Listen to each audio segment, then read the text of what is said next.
નર્મદા જિલ્લાના જંગલોમાં અત્યારે જોવા જઈએ તો માહોલ જે છે ગરમાયો છે।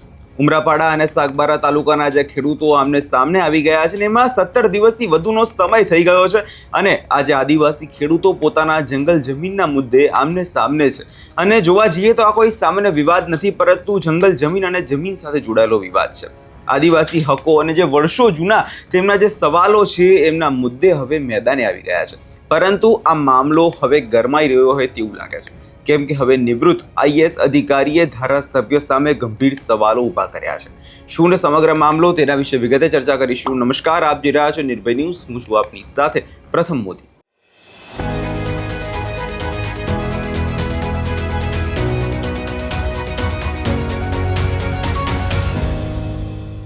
નર્મદામાં છેલ્લા ઘણા સમયથી આદિવાસી ખેડૂતોને લઈ મામલો ગરમાયો છે। સ્થિતિ એવી છે કે આદિવાસી સમાજના બે જૂથો પોતાના હકની લડાઈમાં આમને સામને આવી ગયા છે। એક તરફ સાગબારા તાલુકાના ખેડૂતો છે, જેઓ જંગલ જમીન પોતાના હક અને કબજાના મુદ્દે 17 દિવસથી ધરણા અને આંદોલન ચલાવી રહ્યા છે, તો બીજી તરફ ઉમરપાડા તાલુકાના જે સ્થાનિક આદિવાસી ખેડૂતો પણ પોતાની જમીન અને અધિકારોને લઈ ઉગ્ર વિરોધ વ્યક્ત કરી રહ્યા છે। બંને પક્ષો પોતાની માંગ પર અડગ અને મક્કમ છે અને પરિણામે આ સમગ્ર મામલો દિવસે ને દિવસે વધુ ગંભીર બનતો જાય છે, કેમ કે આઈએએસ અધિકારી જગતસિંહ વસાવાએ ધારાસભ્ય ગણપત વસાવાને હવે સણસણતા સવાલો જે છે કરી દીધા છે। વધુમાં અહીંયા તેમના દ્વારા શું કહેવામાં આવ્યું છે, એકવાર એ પણ સાંભળી લઈએ। જય આદિવાસી, હું Jagatsinh Vasava, retired IAS officer અને હાલમાં ઉમરપાડા તાલુકામાં રહેવાસી છું। આજકાલ જે જંગલ જમીન બાબતની ચર્ચાઓ ચાલે છે, એમાં ઉમરપાડા તાલુકા અને સાગબારા તાલુકાના જંગલ જમીનનો પ્રશ્ન ચર્ચાનો વિષય છે।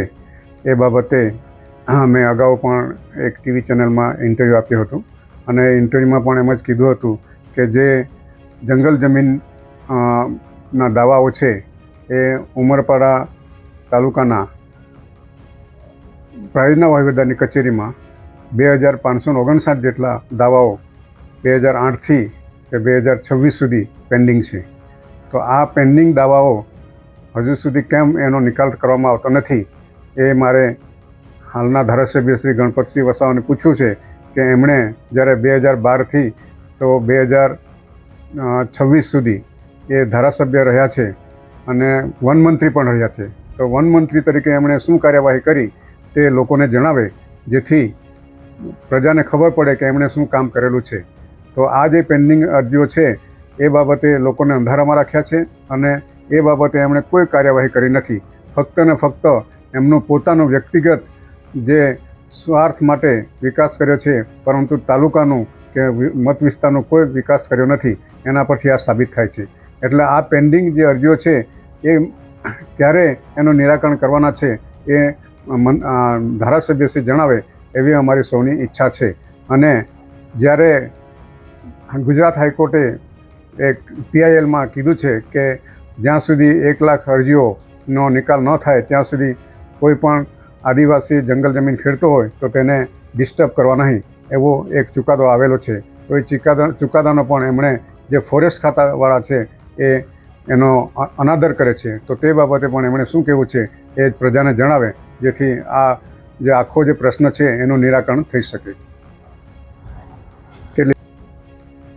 હવે આ છેલ્લા 17 દિવસથી આ જે મામલો ચાલી રહ્યો છે તેમાં હવે મોટો વળાંક સામે આવ્યો છે। ઉમરપાડા તાલુકાના જે નિવૃત્ત આઈએએસ અધિકારી જગતસિંહ વસાવાએ આ મુદ્દે પોતાનો અવાજ જોવા જઈએ તો ઊભો કર્યો છે અને એમણે સીધો સવાલ સ્થાનિક ધારાસભ્ય ગણપત વસાવાને કર્યો, કેમ કે નિવૃત્ત સંધિ અધિકારી તરીકે જગતસિંહ વસાવાએ ભારપૂર્વક કહ્યું છે કે બંને તાલુકાના આદિવાસી ખેડૂતો વચ્ચે જે ઘર્ષણની સ્થિતિ ઊભી થઈ છે તેના પર જે જનપ્રતિનિધિ તરીકે ધારાસભ્યએ સ્પષ્ટતા કરવી જોઈએ। એના માત્ર સવાલ નથી, પરંતુ જે સમસ્યાનો જે છે એનો ઉકેલ લાવવાની એક નવી દિશા છે।